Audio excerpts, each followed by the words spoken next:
po sa ating lahat. Ako nga po pala si Emmanuel o Alejandre.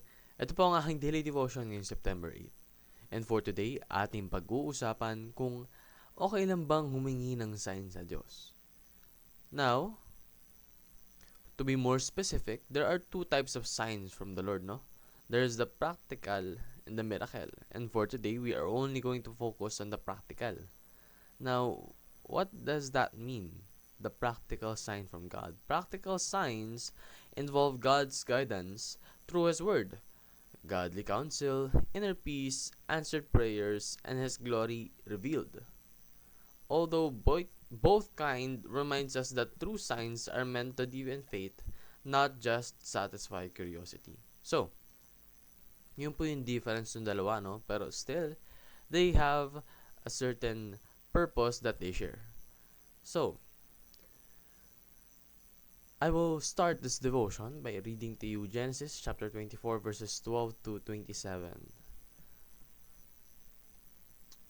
Then he prayed, Lord God of my master Abraham, make me successful today and show kindness to my master Abraham.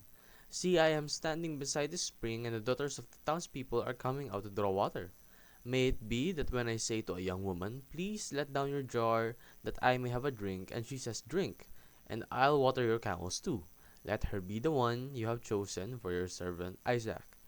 By this I will know that you have shown kindness to my master. Before he had finished praying, Rebekah came out with her jar on her shoulder. She was the daughter of Bethuel son of Micah, who was the wife of Abraham's brother Nahor. The woman was very beautiful, a virgin. No man had ever slept with her. She went down to the spring, filled her jar, and came up again.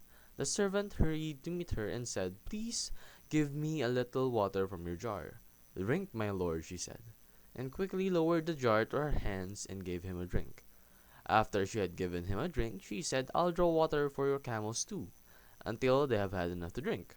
So she quickly emptied her jar into the trough, ran back to the well to draw more water, and drew enough for all of his camels.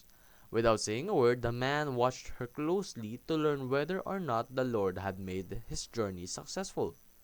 When the camels had finished drinking, the man took out a gold nose ring weighing a beka and 2 gold bracelets weighing 10 shekels. Then he asked, whose daughter are you? Please tell me. Is there room in your father's house for us to spend the night? She answered him, I am the daughter of Bethuel, the son of Milcah, born to Nahor. And she added, we have plenty of straw and fodder, as well as room for you to spend the night. Then the man bowed down and worshipped the Lord, saying, Praise be to the Lord, the God of my master Abraham, who has not abandoned his kindness and faithfulness to my master. As for me, the Lord has led me on the journey to the house of my master's relatives. Now, in summary po, no, may isang servant ni Abraham na naghahanap ng mapapangasawa ni Isaac. And in doing so, naghanap siya ng worthy candidate na parang mapagkumbaba, handang tumulong, mabait at maganda. And in this finding of a fit spouse for Isaac, nanghingi siya ng guidance, ng sign sa Panginoon. At yung Panginoon naman ay sumagot sa kanya directly, giving him the exact woman that he is looking for. So, there are 5 practical signs from God. Unang-una po, affirmation. You will know that it is a practical sign from God if it is affirmed by godly people. If the teachings that the Lord has given us is being apparent in that said sign to the point na yung mga taong godly ay nagsasabing ito rin ay senyales, then that's also a practical sign from God. Then there's alignment. If it is aligned with God's Word. Meaning, if merong nangyari na sign na nagpo-point sa isang certain principle na nakalagay sa Biblia, then that's also a practical sign from God. Pangatlo, accompanied. If it is accompanied by God's peace. If yung isang decision ay magbibigay sa inyo ng kaluwalhatian na kayang ibigay ng Panginoon, then most likely, it is a practical sign from God. Pang-apat, if it is an answer. If it is a clear answer to your prayer. Tulad nga nung ating binasang verses, ito ay isang klarong answer sa pagdadasal ng isang servant na to.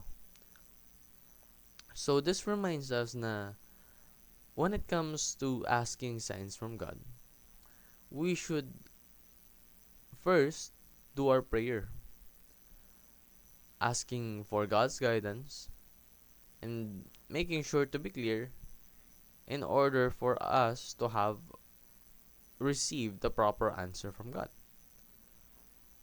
Panglima, we have aim. If it aims to bring greater glory to God.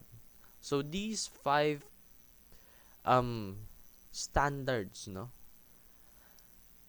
all point towards a certain sign to be a practical sign from God. Ibig sabihin po, kung may mga characteristics tulad ng binanggit ko sa inyo na yung nakita sa isang pangyayari sa buhay mo, maaaring yung pangyayaring yon ay practical sign from God.